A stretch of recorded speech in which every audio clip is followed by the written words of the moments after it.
अब हम testing board के बारे में डिस्कस करते हैं कि टेस्टिंग बोर्ड जो है वो हमारे काम के लिए बहुत ज़रूरी है।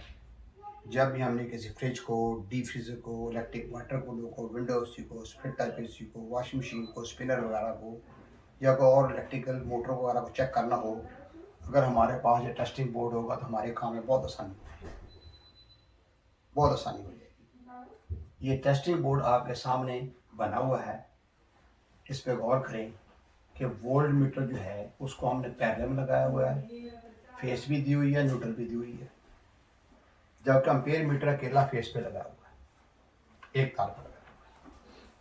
पीछे से दो तारें आ रही हैं, शू लगाया हुआ है, दो तारें आ रही हैं।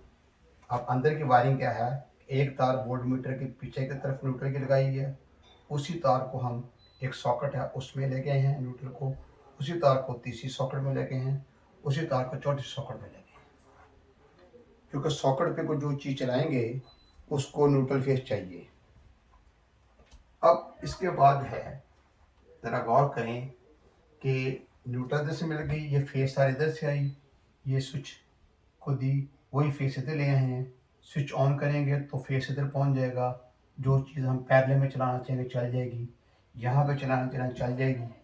जब वो चीज़ चलेगी तो एम्पेयर ज़ाहिर होंगे। गौर करें, सॉकेट को ठीक है, हम क्या दे रहे हैं, न्यूट्रल दे रहे हैं। दूसरी सॉकेट में न्यूट्रल दी हुई, एक सुराख के पीछे की तरफ। जबकि फेस तार जो है, बजरी एम्पेयर मीटर जो है, हमने स्विचों के दी है। जो सा स्विच ऑन करेंगे और जो सी चीज़ चलाएंगे वो चीज़ चलेगी, फिर हमें पता लगेगा कि वो चीज़ कितने एम्पेयर ले रही है, कितने एम्पेयर ले रही है। ये तो आम रूटीन का कनेक्शन है, लेकिन असल जो सीरीज बोर्ड का मकसद यहाँ पर है, जैसे हम शू लगाते हैं, अगर वोल्ट ज़ाहिर होते हैं, इसका मतलब पीछे से इलेक्ट्रिक प्रेशर आ रहा है, वोल्टेज आ रहे हैं, वोल्टेज आएंगे तो हम बोर्ड के जरिए किसी चीज़ को चेक कर सकते हैं, किसी चीज़ को चेक कर सकते हैं।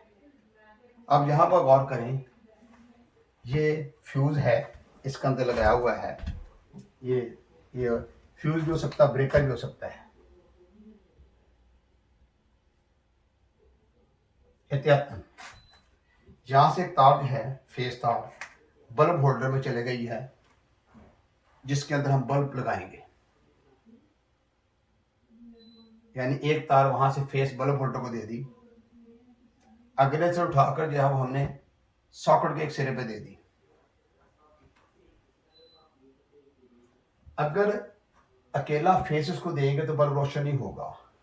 यहां से अगर इस तार को इसके साथ टच कर दें, न्यूट्रल को टच करेंगे तो बल्ब रोशन हो जाएगा, बल्ब रोशन हो जाएगा। लेकिन हम यहाँ क्या करते हैं, यहाँ पर हम एक शू लगाते हैं, इसके अंदर शू लगा देते हैं, उसकी दो तारें हमारे पास होंगी, दो तारों के आखिरी सिरे छिले हुए होंगे, बाकी तार गैर मुसल है। अब तार के दो सिरे हमारे पास आ गए, अगर दोनों सिरों को आपस में मिलाएंगे तो न्यूट्रल इधर से मिल जाएगी, फेस पहले मिली हुई है, बल्ब रोशन हो जाएगा, बल्ब पूरा रोशन होगा, रास्ते में कोई रुकावट नहीं है, कोई रेजिस्टेंस नहीं है। पहले हमने अपने बोर्ड को चेक कर लेना है, हो सकता है हम उसको टच करें, बल्ब रोशनी ना हो, जो हमने तार शू के जरिए लगाई हुई है, शू में से तार निकली हो या हमारी तार क्रैक हो, टूटी हुई हो, बल्ब रोशन नहीं होगा। हो सकता है बल्ब फ्यूज हो, ये भी हो सकता है कि बल्ब ठीक है, नीचे की तरफ जो बल्ब होल्डर है उसके नीचे से कोई तार उतरी हुई है, कोई ना कोई वजह है, ठीक है, या इधर से तार आई हुई है, उसको खोल के चेक कर लेते हैं। लेकिन बोर्ड जब बनाना है तो बड़ी अच्छी तारें और बड़ी आला किस्म के बल्ब होल्डर, आला किस्म की सॉकेट, महंगी सॉकेट इस्तेमाल करनी है, स्विच अच्छे इस्तेमाल करने हैं, वोल्ट मीटर अच्छा इस्तेमाल करना, एम्पेयर मीटर अच्छा इस्तेमाल करना है। यानी हम एक बोर्ड ले लेते हैं, बोर्ड पर जो इलेक्ट्रिक का काम करते हैं उनके पास मशीन होती है, ठीक है, उसके जरिए सुराख निकलवा लेते हैं। सुराख निकलवाने के बाद हम उस पर वोल्ट मीटर फिट कर लेते हैं, एम्पेयर मीटर फिट करने के ये लाला सुराख होते हैं। ये बाकी सुराख जो हैं, क्योंकि पैनल टाइप ज़्यादा चल रहे हैं, वो काले स्विच अगर आवाज़ ख़त्म हो चुका है, उसी के सुराख निकाल देते हैं। एक 2 3 4 5 6 7 7 सुराख ये एक जैसे होंगे। ये दो इख्तलाफ करेंगे, बड़े सुराख होंगे वोल्ट मीटर एम्पेयर मीटर के लिए। वोल्ट मीटर एम्पेयर मीटर का साइज एक जैसे ही हैं, कोई गोल शक्ल के भी हैं, चौकोर शक्ल के भी हैं। एम्पेयर मीटर पे ए लिखा होगा, वोल्ट मीटर पर भी लिखा हुआ है। अलबत्ता ऐसा है कि अगर ये एम्पेयर मीटर जो है डिजिटल है, तो डिजिटल होने की वजह से हमें इसको न्यूट्रल तार सिर्फ इसके वो डिजिट्स की वजह से, उसकी वजह से हम लगाते हैं, अदरवाइज जरूरत नहीं है। तो एम्पेयर मीटर असूली तौर पर सीरीज के अंदर ही होगा, वोल्ट मीटर पैरेलल में होगा। देखिए इसको हमने फेस तार भी दी हुई है और न्यूट्रल तार भी दी हुई है। जबकि एम्पेयर मीटर जो है उसके एक पॉइंट पे फेस तार है, दूसरी तरफ से तार निकाली हुई है, एक तार पे होगा। अगर हम नीचे कोई चीज़ नहीं चलाते, कोई एम्पेयर ज़ाहिर नहीं होंगे। एक चलाएंगे तो एक चीज़ के एम्पेयर ज़ाहिर होंगे, दो चीज़ें चलाएंगे दो चीज़ों के एम्पेयर ज़ाहिर होंगे। फर्ज के हमने एक तरफ फ्रिज चलाई है और फ्रिज ले रही है 1.25 एम्पेयर, दूसरी तरफ हमने एक और फ्रिज चला दी है और भी 1.25 एम्पेयर ले रही है, तो एम्पेयर मीटर 2.5 एम्पेयर ज़ाहिर करेगा, दोनों के एम्पेयर जो है ना इकट्ठे हो जाएंगे।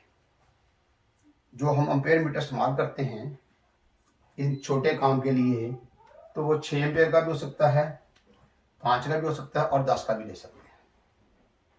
6 एम्पेयर का ज़्यादा सूटेबल है अगर मिल जाए, तो नहीं तो 5 एम्पेयर का आम मिलते हैं और 10 एम्पेयर के मिलते हैं।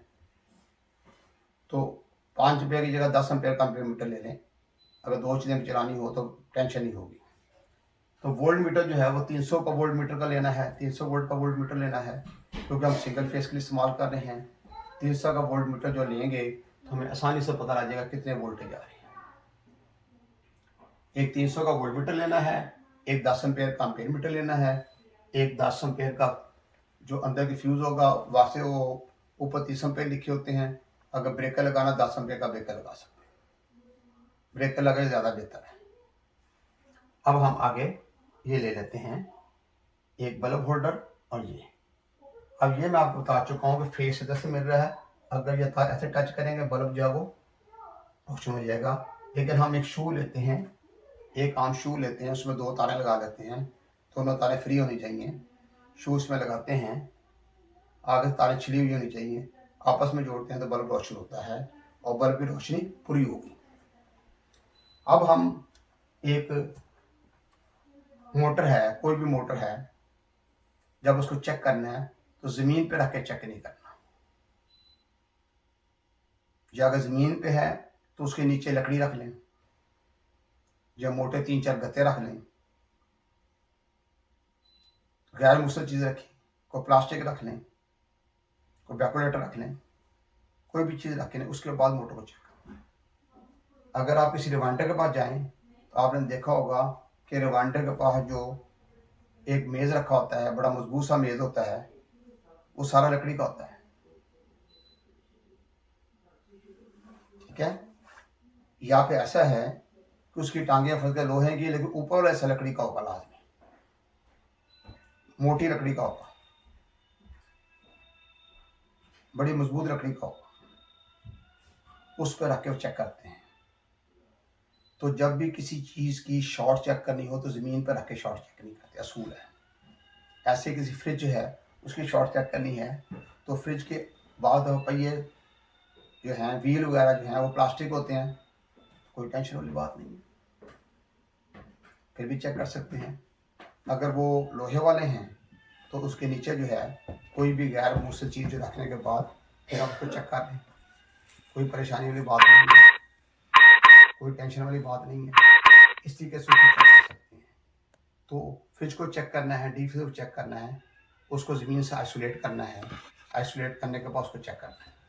अगर वो शॉर्ट है वो कैसे चेक होगा शॉर्ट, कि उसकी एक तार जो है हम शू के साथ लगाएंगे, दूसरी बॉडी के साथ लगाएंगे, अगर बल्ब रोशन हो जाता है तो फिर शॉर्ट है। अब ये देखना कंप्रेसर शॉर्ट है या अंदर में चीज़ है, फिर कंप्रेसर के साथ ले और उतार लेते हैं, उसके साथ 3 पिनें लगी होती है, एक कॉमन की पिन होगी, एक स्टार्टिंग एक रनिंग की होगी। एक तार हम कॉमन के साथ लगाते हैं, दूसरी बॉडी के साथ लगाते हैं। बल्ब रोशन हो गया, फिर स्टार्टिंग के साथ भी रनिंग के साथ एहतियातन, ऐसे तो क्लियर हो गया, स्टार्टिंग रनिंग के साथ लगाते हैं तब भी बल्ब रोशन होता है, इसका मतलब गारंटीड है कि कंप्रेसर की मोटर शॉर्ट हो चुकी है। लेकिन पहले हम उसकी चेक करते हैं, स्टार्टिंग रनिंग के ऊपर लगा के देखते हैं, बाद दफ़ा बल्ब रोशन ही नहीं होता, इसका मतलब तारें वैसे टूट गई हैं। कॉमक से लगा के देखा तो रनिंग की तार जो वाइंडिंग है उस पर बल्ब रोशन हो रहा है, स्टार्टिंग बल्ब भी रोशन नहीं हो रहा, इसका स्टार्टिंग वाइंडिंग जो है उसकी तार जल गई है, जल के बाद टूट गई है, तब भी वो नहीं चलना। तो इस तरीके से सीरीज बोर्ड के ज़रिए हम ये असेस कर सकते हैं कि इस चीज़ ने चलना है या नहीं चलना। अगर सीरीज बोर्ड के ज़रिए हम चेक करते हैं, कॉमन सा स्टार्टिंग को बल्ब रोशन हो रहा है, रोशनी काफ़ी कम है, कॉमन के साथ हम रनिंग से लगाया, रोशनी ज़्यादा कम नहीं है, ठीक है। अगर हम स्टार्टिंग और रनिंग से लगाते हैं, रोशनी बहुत ज़्यादा कम है, और कॉमन के साथ स्टार्टिंग रनिंग से लगा के बॉडी से लगाते हैं, बल्ब रोशन भी नहीं होता, इसका मतलब इसके चलने के इम्कान हैं कि ये वाइंडिंग जल कर टूटी नहीं है और रेजिस्टेंस में मौजूद है। अगर बल्ब की रोशनी पूरी होती है तो गलत है। बल्ब की रोशनी कब पूरी होगी? जब उसकी रेजिस्टेंस ख़त्म हो जाए, यानी उसकी तारें जो है ना गर्म हो गई हैं, गर्म होकर उसका एनामल जो है वो टूट चुका है, ठीक है, वो जल गई हैं तारें, तो ऐसी हालत में भी कंप्रेसर की मोटर जो है वो बेकार हो जाती है और वो कंप्रेसर की मोटर चेंज करनी होगी या कंप्रेसर चेंज करना होगा। तो इस टेस्टिंग बोर्ड का हमें इसका बहुत ज़्यादा फ़ायदा है। किसी भी इलेक्ट्रिक मोटर को, हीटर को, इस्त्री को चेक कर सकते हैं। इसी तरीके से कुछ बल्ब ऐसे होते हैं उनका एलिमेंट नज़र नहीं आता, तो आप सीरीज़ के ज़रिए उस बल्ब को चेक कर सकते हैं, ठीक है ना। तो बल्ब जो है ना वो जल गया नहीं, रोशन हो गया कि नहीं हो गया। हमारे फ्रिज के अंदर जो बल्ब इस्तेमाल होते हैं वो 15 वाट का बल्ब आमतौर पर इस्तेमाल होता है। कुछ बहुत बड़ी फ्रिजें हैं उनमें 40 से 30 वाट का बल्ब इस्तेमाल होते हैं, ज़्यादातर 15 वाट का बल्ब इस्तेमाल होता है। तो 15 वाट जो ना अक्सर चूड़ी वाला बल्ब इस्तेमाल होता है। एक और पॉइंट इसका पीछे की तरफ होता है, एक चूड़ी होती है, एक तार हमें चूड़ी के साथ लगानी है थ्रेड के साथ, और एक पीछे से लगा देनी है। अगर बल्ब रोशन हो गया इसका मतलब ये है कि वो बल्ब ठीक है। लेकिन ये बल्ब रोशन नज़र नहीं आएगा क्योंकि वो 15 वाट का है, ये 200 वाट का है। लेकिन अगर बड़ा बल्ब है वो भी 200 वाट का ही है, उसको चेक करते हैं, दोनों बल्ब रोशन हो गए, आधी आधी रोशनी हो जाएगी। अगर वो 100 वाट का है, 100 वाट की रोशनी ज़्यादा होगी, इसकी रोशनी कम होगी। अगर 60 वाट है उसकी रोशनी ज़्यादा होगी, इसकी कम होगी। मतलब वो बल्ब भी चेक हो सकते हैं, हीटर भी चेक हो सकते हैं, इस्त्री भी चेक हो सकती है, मोटर भी चेक हो सकती हैं, उनकी वाइंडिंग भी चेक हो सकती हैं। तो ये बड़ा सिंपल सा, कुछ ज़्यादा महंगा सिलसिला नहीं है, ठीक है ना। तो जब हमें पता लग गया कि वो एक कंप्रेसर जो है उसकी मोटर शॉर्ट नहीं है, रेजिस्टेंस भी है, ठीक है, तो अब हम उसको उसका शू लेके इसमें लगा देते हैं, सॉकेट में स्विच ऑन करते हैं, एम्पियर मीटर की सुई आगे जाकर वापस आ गई, उसका हमने स्टार्ट ले लिया, चल पड़ी। जब कंप्रेसर चल पड़ेगा फिर आपने उसकी डिस्चार्ज लाइन को चेक करना है, डिस्चार्ज लाइन गर्म है, इसका मतलब उसके अंदर गैस होगी तो गर्म है। लेकिन एक और चीज़ है, ऐसा कभी बार होता है कि वो रेजिस्टेंस भी है, ये भी है, जब चलाते हैं एम्पियर बढ़ जाते हैं, स्टार्ट नहीं लेता। उसके लिए फिर हमें क्या करना चाहिए, अगर वहाँ पर करंट ले लगी हुई है, ठीक है, और करंट ले में पहले तो ऑप्शन ही होता थी, अब जितनी करंट ले में ऑप्शन है स्टार्टिंग कैपेसिटर लगाने की, फ्रिज का जो शू है, तार लगी हुई है, शू बाहर निकाल लें, ले को उतारें, उसके साथ स्टार्टिंग कैपेसिटर अटैच करें, फ्रिज को चलाएं, तो 99.9% उम्मीद है कि वो चल पड़ेगा। अगर फिर भी नहीं चलता, कैपेसिटर की कैपेसिटी बढ़ाकर बड़ा कैपेसिटर लगा के ट्राई कर लें, फिर भी नहीं चलता, तो फिर कंप्रेसर की मोटर आपको चेंज करनी पड़ेगी, जो कि बहुत कम ऐसा होता है, लेकिन अक्सर स्टार्टिंग कैपेसिटर लगाने के बाद वो चल पाता है। अगर वहाँ पीटीसी लगी हुई है, पीटीसी लगी हुई है, तो कंपनी वाले गुंजाइश नहीं रखते कि स्टार्टिंग कैपेसिटर वहाँ लगे, लेकिन हमारे पास तरीका तो है, उसको बाहर ला के स्टार्टिंग कैपेसिटर लगा सकते हैं, ठीक है ना। वो फिर बाद में जब रिले का हमारा मौजू आएगा, ठीक है, रिले के बारे में आएगा, तो फिर हम डिटेल से आपको बता देंगे। आज हमने आपको टेस्टिंग बोर्ड या सीरीज बोर्ड, ये देखिए टेस्टिंग बोर्ड लिखा हुआ है, सीरीज बोर्ड भी कह सकते हैं, टेस्टिंग बोर्ड भी कह सकते हैं। सीरीज इसलिए क्योंकि सीरीज का अंदर चेक होता है, कोई भी चीज़ चेक करें सीरीज में चेक होगी। तो सीरीज सर्किट के बारे में आप पहले बता चुका हूँ कि चीज़ों को चेक करना तो सीरीज सर्किट में चेक करना है। और जो स्विच वगैरह लगाए जाते हैं, सॉकेट वगैरह स्विच वगैरह लगाए जाते हैं, ओवरलोड होती है, ओवरलोड होगी, उसके बाद थर्मोस्टेट है, ये भी सीरीज के अंदर होते हैं, रास्ते में होते हैं, कंप्रेसर के रास्ते में होते हैं। थर्मोस्टेट ऑफ होगा तभी कंप्रेसर बंद होगा, ओवरलोड ऑफ होगी तभी कंप्रेसर बंद होगा। रिले भी एक तार पे लगी हुई है, उसका कॉइल टूट जाए या रिले खराब हो तभी कंप्रेसर नहीं चलेगा। तो ये सिलसिला होता है। तो ये बोर्ड जो है ना, ये लाजमी बनाना है। अगर आपने ये काम सीखना है, समझना है, तो ये बोर्ड बनाना बिल्कुल मुश्किल नहीं है। सर्किट आपके सामने है, इसको आप ठीक है जूम करके और उसकी पिक्चर लें, उसको बना लें, ठीक है। फिर अब तक जितने मैंने लेक्चर दिए हैं, किसी किस्म की कोई चीज़ ना समझ आई हो तो मेरे व्हाट्सएप पे मुझसे रब्ता कर लीजिएगा। इस वक्त पहले मैं पाकिस्तान में था, अब मैं कनाडा में हूँ। तो बाहर तो आजकल मुश्किल नहीं है, जहाँ से मर्जी बैठा हो बंदा, बेशक इंडियन भाई हैं, बंगाली भाई हैं, हमारे सरदार भाई हैं, पाकिस्तानी हैं, या ये सारे लोग किसी और मुल्क में गए हुए हैं, जहाँ मर्जी हों, ठीक है ना। मैं ब्रैम्पटन में हूँ, अगर ब्रैम्पटन में कोई बंदा है उसको समझ नहीं आई, वो मेरे पास आ जाए, बेशक मेरे पास आकर समझ ले, कोई चार्जेस नहीं है, कोई पैसा नहीं। सिर्फ मैं सब लोगों को कहता हूँ इन बातों को समझें, आगे चलें और मेरे लिए दुआ करें। मेरे अच्छे अल्फाज में याद